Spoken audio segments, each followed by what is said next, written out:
তাই দেখানি দিয়া অপরাধীকে তুমি অপরাধ করানি দিয়া না তুমি গোলাপ পুতলি বলে না প্রমাণ পুতলি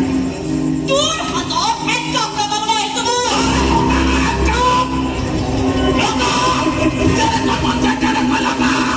কোনো উচ্চার ভিন লগা কাহিনী বোৰ এত মই কৈ যাব লাগল জীবনেৰ এইটোৱে প্ৰবলেম ইমোশনাল ব্ল্যাকমেইল কিন্তু মোক নোৱাৰিব মৰম যিমান দিব জানো ঘৃণা মই সিমানেই কৰিব জানো বাৰে বুকুত কুৰিয়াই থৈ গৈছিল এই ফুলবোৰ মই চ্যালেঞ্জ হিচাপে লৈছো চ্যালেঞ্জতে জন্ম আৰু চ্যালেঞ্জে মোৰ জীৱন চ্যালেঞ্জ কৰিছো মই তোমাক ভাল পোৱাৰ কাৰণে জীৱন কৰিছিলো তাতকৈ বহুত বেছি আমনি কৰিম প্ৰেমৰ বাবে